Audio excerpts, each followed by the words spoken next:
Dia nak tutup majak. Jangan tanya soalan lebih. Tak bagi. Jadi saya tanya soalan tu, dan alhamdulillah panel-panel yang menjawab tu orang berilmu, tak macam pengurusi dia tadi. Jadi mereka jawab soalan yang cukup baik. Bahkan lepas program kita jumpa pula bincang panjang. Jadi kita melihat bahawa penyakit yang masuk dalam masyarakat kita ni kadang-kadang masuk daripada orang yang berkerudusan.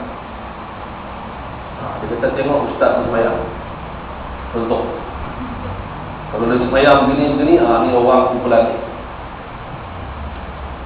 Ni upaya kita janganlah kita bersangka buruk kepada seorang Islam.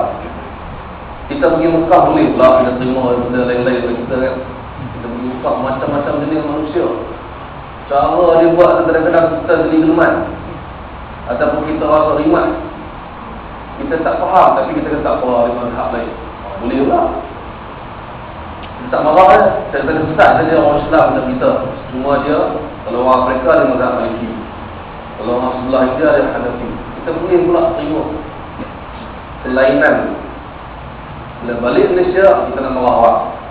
Kita berubah orang yang cukup bertolak ansur di tanah Arab, tanah suci tu. Mungkin sebab Mekah lebih baik tempat dia, panggil orang lebih baik.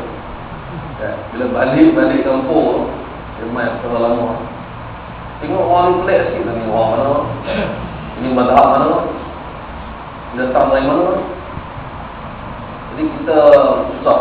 Sebab tu saya nak beritahu kepada perempuan dan kongsi bahawa kita ni buang benda-benda. Kita belajar ilmu kita, itulah yang menentukan betul atau salah. Sebab benda pelik ni ada yang betul dan ada yang salah. Untuk menentukan betul atau salah mesti ada ilmu. Ada orang cakap benda yang pelik, sepanjang kita hidup 20 tahun tak pernah dengar. Rupanya benda tu betul, kita yang tak pernah dengar. Dan ada juga orang yang cakap benda pelik yang memang salah. Jadi nak membezakan betul dengan salah bukan dengan aku dah lama buat maka aku betul, aku tak pernah tengok maka itu salah. Ini tak boleh. Salah. Kita tengok orang hatta baca Al-Quran sendiri pun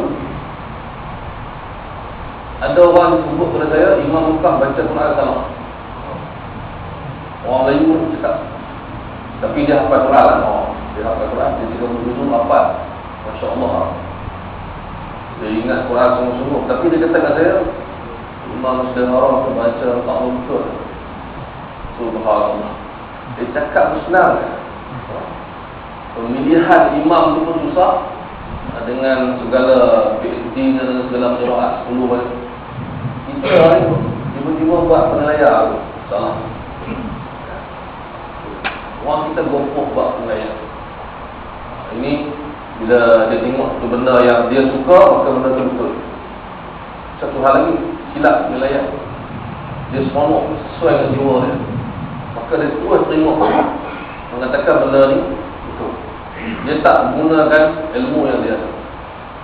Ada orang terima pada apa? Pada orang tu buat, orang ni buat. Jadi ini semua ni kita tak boleh pakai. Kita kena tengok betul-betul dan gunakan ilmu yang kita ada walaupun sikit untuk membezakan. Kalau kita tak tahu, kita tanya dan kita bersangka baik. Itu cerita.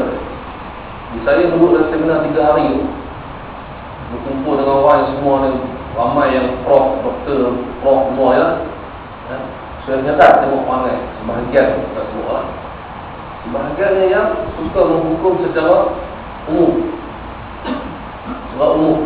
Ini dia kata geng-geng ni kita tak boleh bagi masuk dalam pemikiran kita. Kita mesti pertahankan pemikiran tradisi. Memang itu bagus. Tapi jangan sebut sampai ke tahap orang tak faham. Ada juga yang sebut bahawa dia kata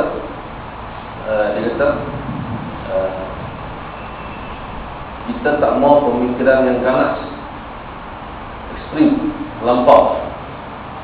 Cakap betul. Tapi tiba-tiba dia kata pemikiran yang ekstrim ni banyak main dalam negara. Juga. Apa sebab dituduh negara Arab? Dia kata negara Arab ni dia macam perang, gaduh, dia kata keras. Jadi konsep pemikiran Arab jangan masuk di dalam masyarakat ni. Itu tak jelas tu dari segi apa. Jadi orang mungkin tak faham. Makin tak faham. Ada yang sebut, dia kata, ada seorang yang sebut, bagus, dia kata kita menerima mazhab Imam Syafi'i. Mazhab lain tak boleh masuk ke situ. Saya setuju juga lah. Dari segi orang masyarakat ni tak boleh belajar banyak sangat. Sebab mazhab ni dari segi asas sampai ke peringkat dia jadi orang berilmu. Tapi orang berilmu cakap bersih kan? Orang berilmu sama-sama orang berilmu cakap dia tak boleh kan? Sedangkan Imam Ahmad anak murid Imam Syafi'i, Imam Syafi'i anak murid Imam Malik. Jadi kita melihat sama-sama kita berilmu ni, kenapa kita ilmu